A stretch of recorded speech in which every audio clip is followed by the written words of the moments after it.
مجلس تعمیر ملت چونکہ ایک قدیم تنظیم ہے، کہا جاتا ہے کہ آزادی سے پہلے سے اس کی موجودگی رہی اور اس کی جانب سے مختلف اوقات میں سماجی خدمات انجام دی جاتی رہیں۔ اب مجلس تعمیر ملت کا قیام کرناٹکا میں ہوا ہے۔ کرناٹکا میں حال ہی میں مجلس تعمیر ملت کے ریاستی چیپٹر کا افتتاح کیا گیا ہے۔ مجلس تعمیر ملت کرناٹکا کے ذمہ دار جوائنٹ سیکرٹری ہیں ادارے کے اعجاز رحیم ہمارے ساتھ ہیں۔ اس موقع پر ہم ان سے چند اہم سوالات لے کر حاضر ہوئے ہیں۔ ایک اہم سوال، چونکہ اب 2024 کے پارلیمانی انتخابات قریب ہیں اور آپ کی مجلس تعمیر ملت کا قیام اب ہوا ہے، کرناٹکا چیپٹر کا افتتاح ہوا ہے، الیکشن سے عین پہلے کیوں؟ کیا جس طرح جو ہے ملت کے کئی ذمہ داران کا کہنا ہے کہ مسلم متحدہ محاذ اور ادیڑو کرناٹکا جیسی تنظیمیں ہیں، الیکشن سے پہلے آتی ہیں اور الیکشنز کے لیے کام کرتی ہیں چند مخصوص پارٹیوں کے لیے، اور پھر خاموشی چھا جاتی ہے، سناٹا چھا جاتا ہے، ان کی طرف سے کوئی حرکت نہیں ہوتی۔ کیا تعمیر ملت بھی ایسی تنظیم ہے جو چونکہ آپ ابھی الیکشن سے پہلے آئے ہیں؟ جی بالکل نہیں، تعمیر ملت آپ نے ابھی کہا کہ قدیم تنظیم ہے، یہ پہلے سے بھی ہی ایک سوشل ایکٹیویٹی میں اپنا بہت بڑا یوگدان کر رہی ہے۔ جیسا کہ کہیں باڑھ آ جائے تو ان کو ریسکیو کرنے کا کام تعمیر ملت نے بہت بھرپور اچھی طریقے سے نبھایا ہے، اور کہیں دنگا فساد ہو جاتا ہے ان لوگوں کے لیے رہائش گاہیں اور وغیرہ وغیرہ کی جو بھی سویدھائیں چاہیے وہ سب کرتی آئی ہیں۔ الیکشنز کے بارے میں آپ نے سوال کیا تو میں بتانا چاہتا ہوں کہ اگر دوسری تنظیمیں 5 سال میں ایک بار جاگروت ہوتی ہے تو ہمیں آنے کی ضرورت نہیں تھی کہ یہ کام نہیں کرے، کوئی کام ٹھیک سے نہیں کر رہا تبھی تو ہم آئے نا، ہم وہی ایجنڈا لے کے آئے ہیں۔ اس میں بھرپور حصہ لیے ہیں ہمارے بہت سے نوجوان لوگ، ان کے دلوں میں اتنی چاہت ہے کہ قوم کی خدمت میں ہم حصہ لینے کے لیے انشاءاللہ وہ دیکھ کر لوگ اس میں ہمارے ساتھ بہت سے جڑ رہے ہیں۔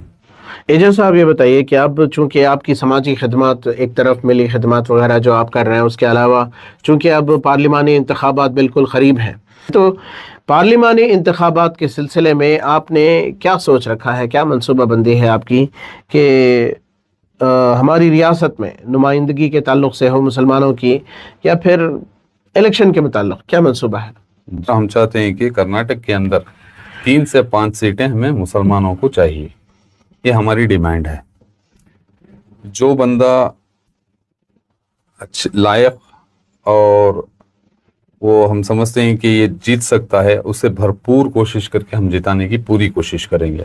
یہ جو مسلمانوں کو سیٹیں 3 سے 5 دی جائیں، یہ کیسے ممکن ہوگا؟ اب تو جے ڈی ایس بھی نہیں رہی، وہ بی جے پی کے ساتھ چلی گئی، تو سیکولر پارٹی اب جو کہا جاتا ہے صرف کانگریس ہے، تو کیسے آپ؟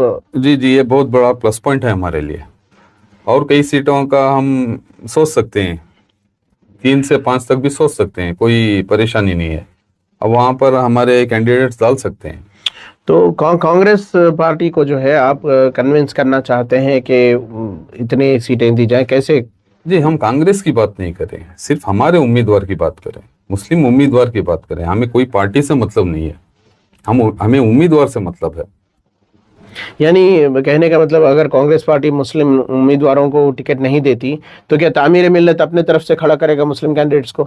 اس کے بارے میں چرچا چل رہی ہے، بہت سے ایسے پولیٹیکل پارٹیز ہیں جو اس الیکشن میں ہم کردار نبھائیں گے، ان کے ساتھ ہم کوalition کر کے کچھ نہ کچھ کرنے کی کون سی پارٹیاں، کیسے کوalition؟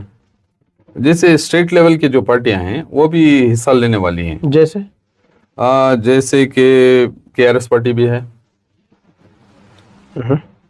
ایسے چھوٹے موٹے ہیں، یا انڈیپینڈنٹ بھی کر سکتے ہیں۔ دیکھیے عموماً کہا یہ جاتا ہے کہ اب چونکہ منی پاور، مسل پاور کا معاملہ ہے اور پولرائزیشن بھی ہے، پولرائزیشن ایک اہم وجہ بتائی جاتی ہے کہ مسلم کینڈیڈیٹس کا الیکشنز میں، چاہے اسمبلی ہو یا پارلیمانی الیکشن ہو، جیتنا مشکل ہے یا ناممکن کے قریب ہے۔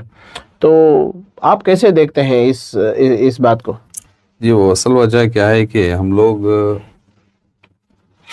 جس مسلم کینڈیڈیٹ کو ہم لوگ ایک نامینیشن کے طور پر کھڑاتے ہیں تو وہاں کیا ہوتا ہے کہ کچھ پیسوں کی بات آتی ہے. سب وہ کچھ پیسے دیا تو اس کے پیچھے بھاگ رہے ہیں, کچھ لوگ اس کے پیچھے بھاگ رہے ہیں. ہم یہ نہیں چاہتے. جو بندہ ہماری قوم کی خدمت کرنے والا ہے, ایک مسلم کینڈیڈیٹ آگے بڑھنے والا ہے, اس کے لیے ہمیں جتانا بہت ضروری ہوگا. یہ NGOs ہیں, کئی ادارے ہیں, جتنے بھی ہمارے فرقے ہیں, چاہے شیعہ ہو, سنی ہو, بریلوی ہو, جو بھی ہو, سب فرقوں کو ہم اکٹھا کرنے کی کوشش کر رہے ہیں. اس سلسلے میں ہماری چرچا چل رہی ہے. انشاءاللہ وہ بھی طے ہو جائے گا 1-2 ہفتے کے اندر. اور ہر مساجد کو ایک سینٹر بنانے کی کوشش کر رہے ہیں. سب سے بڑا ایجنڈا ہمارا یہ ہے. اس سلسلے میں گھر گھر ڈور ٹو ڈور کیمپیننگ ہوتا ہے نا, اسی طرح جا کے سب لوگوں کو ووٹ ڈالنے کے لیے ہم لوگ بات کریں گے انشاءاللہ. تب یہ پرسنٹیج تھوڑا آگے بڑھے گا. بہت بہت شکریہ. ہم بات کر رہے تھے اعجاز رحیم سے. یہ جوائنٹ سیکریٹری ہیں مجلس تعمیر ملت کرناٹکا چیپٹر کے. مجلس تعمیر ملت کا کرناٹکا میں حال ہی میں ابتدا ہوا ہے. کئی سماجی و ملی خدمات انجام دے رہا ہے یہ ادارہ. اور اب چونکہ پارلیمانی الیکشنز قریب ہیں تو ان کا اول ایجنڈا یہ ہے کہ ریاست سے مسلم نمائندوں کو ایوان میں, پارلیمنٹ میں بھیجا جائے, اور اس سلسلے میں ان کی کوششیں بھرپور چلی ہیں. اور اخیراً پارلیمنٹ میں مسلمانوں کی نمائندگی بڑھانے کے سلسلے میں ان کی جد و جہد ہوگی. رفیق جبار, ETV بھارت, بنگلور.